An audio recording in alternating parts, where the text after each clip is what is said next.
Ali Tokir Sheikh and others তেওঁলোকৰ ভাৰত বিৰোধী ঘটনা অলিৰ সম্পৰ্কত আমি যিখন স্পেচিয়েল ইনভেষ্টিগেশ্যন টিম গঠন কৰি দিছিলোঁ তাৰ প্ৰতিবেদন আজি কেবিনেটত পুংখানুপুংখভাৱে আলোচনা হয়। আলোচনাৰ অন্তত গোটেই বিষয়বস্তুৰ গভীৰতালৈকে লক্ষ্য কৰি গৃহ মন্ত্ৰালয়লৈকে এই গোচৰটো হস্তান্তৰ কৰাৰ সিদ্ধান্ত লোৱা হয় আৰু গৃহ মন্ত্ৰালয়ে তেওঁলোকৰ এটা ইনভেষ্টিগেটিং এজেন্সি NIA হওক বা আন ইনভেষ্টিগেটিং এজেন্সি দি ইয়াৰ পৰৱৰ্তী তদন্ত কৰক তাৰ বাবে ৰাজ্যৰ কেবিনেটে সিদ্ধান্ত গ্ৰহণ কৰে। বেচিক্যালি SIT আৰু ইয়াৰ লগত সংলগ্ন পঞ্জীভুক্ত গোচৰ দুইটাই আমি ভাৰত চৰকাৰৰ গৃহ মন্ত্ৰালয়লৈ হস্তান্তৰ কৰাৰ বাবে আজি কেবিনেটে সিদ্ধান্ত গ্ৰহণ কৰে। পৰৱৰ্তী এই কেছটোৰ পৰৱৰ্তী যি তদন্ত সেয়া ভাৰত চৰকাৰৰ পৰ্যায়ত আৰম্ভ হ'ব বুলি কেবিনেটে বিশ্বাস কৰে। কেবিনেটে যিখিনি তথ্য গোপনীয় নহয় কেবিনেটে সেই তথ্যখিনিক লৈ অহাকালি এখন সাংবাদিক মেল অনুষ্ঠিত কৰি সংবাদ মাধ্যমক এই গোটেই ইনকুৱাৰী বা ইনভেষ্টিগেশ্যনৰ ওপৰত সদৰি কৰিবলৈ মুখ্যমন্ত্ৰীক অধিকাৰ প্ৰদান কৰে আৰু অহাকালি 10:30 বজাত আমি আপোনালোকক নিমন্ত্ৰণ জনাম আৰু প্ৰায় 1.5-2 ঘণ্টা সময় লাগিব কাৰণ ৰাষ্ট্ৰীয় সংবাদ মাধ্যমো আহিব, ইংৰাজী অসমীয়া দুইটাতে ক'ব লাগিব। 10:30 বজাত আপোনালোক আমি নিমন্ত্ৰণ কৰিছোঁ। অহাকালি এই বিষয়ে আমি আপোনালোকৰ লগত কথা পাতিম। খালি এটা কেছ অসম পুলিচে ৰেজিষ্টাৰ কৰে, তাৰ পিছত কেছটো CBI-লৈকেও অসম পুলিচে পঠাই দিব পাৰে, কেছটো NIA-লৈকেও পঠিয়াব পাৰে বা আন এজেন্সিলৈকেও পঠিয়াব পাৰে।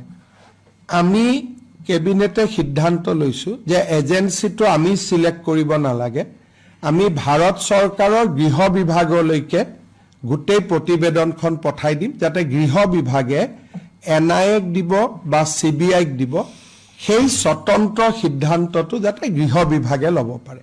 কোৰ্টত যাব যেতিয়া চাৰ্জশ্বিট হ'ব আৰু চাৰ্জশ্বিট হোৱাৰ আগতে যেনেকৈ আপোনালোকে জানে চুমি বৰাৰ কেছটো আমি CBI-ক দিছোঁ, আমিতো চাৰ্জশ্বিট কোৰ্টত দিয়া নাই। কেছ এটা ৰেজিষ্টাৰ কৰিলে তাৰ সামৰণি দুই ধৰণে হয়, এটা চাৰ্জশ্বিটত হয় নতুবা ভাৰত চৰকাৰৰ তদন্ত পুলিচলৈকে হস্তান্তৰ কৰি হয়। গতিকে যিকোনো কেছ এটা ৰেজিষ্টাৰ হ'লে আদালতত যোৱাৰ প্ৰয়োজন নাথাকে যদি ৰাজ্য চৰকাৰে ভাবে যে এই কেছটো আমি ভাৰত চৰকাৰৰ তদন্তকাৰী সংস্থালৈ ট্ৰান্সফাৰ কৰিম। যেনেকৈ আপোনালোকে দাবী কৰে CBI-ক পঠাই দিয়ক, CBI-ক পঠাই দিয়ক, তেনেকৈ আমি যিকোনো কেছ আদালতৰ পৰিৱৰ্তে আমি চেণ্ট্ৰেল এজেন্সিলৈকে পঠিয়াব পাৰোঁ। আমাৰ দৃষ্টিত আৰু আজি কেবিনেটৰ সদস্য সকলোৰে দৃষ্টিত সকলোৱে প্ৰায় 1.5 ঘণ্টা জুৰি কেছটোৰ প্ৰেজেণ্টেশ্যন লৈছে আৰু প্ৰতিজন কেবিনেট মন্ত্ৰীয়ে এইটো বিশ্বাস কৰে যে এইটো অত্যন্ত important case involving security of India, কোনো ব্যক্তিগত মানুহৰ কথা নহয়, কিন্তু ইয়াত 3জন প্লেয়াৰ আছে, এজন আলী তৌকিৰ শ্বেখ, এজন সংসদ আৰু এজন তেওঁৰ পত্নী। এই গোটেই গোচৰটো আমি ভাৰত চৰকাৰলৈকে ট্ৰান্সফাৰ কৰিব লাগে যাতে আমি উলিয়াব নোৱাৰা কথাখিনিও তেওঁলোকে উলিয়াব পাৰে। যেনেকৈ মই আপোনালোকক কৈছোঁ যে 2012 আৰু 16 চনৰ টেলিফোনিক বা ইলেক্ট্ৰনিক এভিডেন্স অসম চৰকাৰে কালেক্ট কৰিব নোৱাৰে, অকল ভাৰত চৰকাৰে পাৰে। গতিকে সেই সময়ৰ ইলেক্ট্ৰনিক এভিডেন্স যদি আমাক লাগে, কেইবাৰ পাকিস্তানৰ লগত কথা পাতিছিল, অহা যোৱাটোৰ প্ৰমাণ আমাৰ হাতত আছে, কিন্তু কথা কেইবাৰ পাতে, সদায় পাতে, 3 দিনত পাতে, ই অকল ভাৰত চৰকাৰে উদ্ধাৰ কৰিব পাৰিব আৰু সেইকাৰণে কেছটো আমি চেণ্ট্ৰেল গভৰ্ণমেণ্টলৈকে হস্তান্তৰ কৰিছোঁ। চাওক, অসম চৰকাৰে যথেষ্ট ভাল ইনভেষ্টিগেশ্যন কৰিছে নিয়মতে ৰাজ্যৰ পুলিচে ইমান ডকুমেণ্টছ যোগাৰ কৰিব নোৱাৰে কালি যেতিয়া আপোনালোকক আমি দেখুৱাম তেতিয়া আপোনালোকে নিজেও আচৰিত হ'ব যে অসম পুলিচে ইমান দূৰলৈকে কেনেকৈ যাব পাৰিলে নিয়মতে তাৰ বহু আগতে অসম পুলিচে চেছ কৰিব লাগিছিল কিন্তু যি নহওক আমাৰ পুলিচে বহুত দূৰলৈকে গ'ল কিন্তু যিমান দূৰলৈকে গ'ল সেইটো যথেষ্ট নহয় it is a international development য'ত ব্ৰিটিছ চিটিজেন ইনভলভ আছে পাকিস্তানী চিটিজেন ইনভলভ আছে ইণ্ডিয়ান চিটিজেন ইনভলভ আছে গতিকে it has to be investigated by a national police agency and Interpol has to help the agency. So do you think that it's some kind of their At least I can confirm when a honorable MP from Assam visited Pakistan, that point of time his father was chief minister. Very sensitive visit. But Assam Special Police or Assam Police was not informed. Government of India said that we have also not been informed.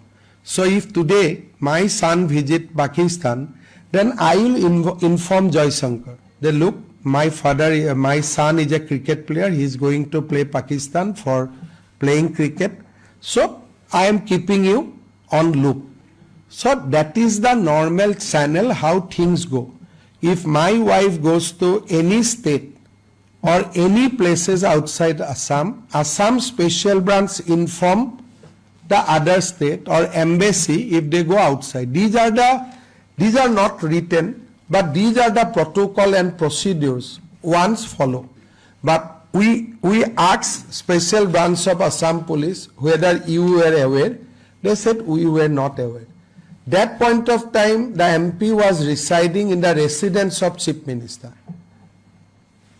মুখ্যমন্ত্ৰীৰ ঘৰত থকা মানুহ এজন যেতিয়া পাকিস্তান যায় আৰু অসমৰ দৰে ৰাজ্য এখন য'ত নেকি আমি খুব সেনচিটিভ পাকিস্তানৰ আল কায়দাৰ পৰা আৰম্ভ কৰি বহুত ইয়াত নেটৱৰ্ক এক্টিভ আছে গতিকে মোৰ ল'ৰা ছোৱালী পাকিস্তান বা দেশৰ শত্ৰু ৰাষ্ট্ৰত গ'লে আমি ভাৰত চৰকাৰক জনাবই লাগিব সো এই গোটেই ভিজিটটো ডাৰ্কত ৰখা হৈছিল আৰু আপোনালোকে যদি চাই জুৱাৰ আগতেও সংসদজনৰ সংবাদ মাধ্যমত সামাজিক মাধ্যমত তেওঁ এক্টিভ আছিল ঘূৰি অহাৰ পিছতো তেওঁ সামাজিক মাধ্যমত এক্টিভ আছিল বাট 10 days was completely blacked out মই যদি পৰ্যটনৰ কাৰণে গৈছো মই যতে যাও আমি তো ফটো পোষ্ট কৰো ফেসবুকত পোষ্ট কৰো টুইটাৰত পোষ্ট কৰো যদি মোৰ মনটোত একো পাপ নাই মই যতে গৈছো জুৱাৰ পৰাই মই পোষ্ট দিম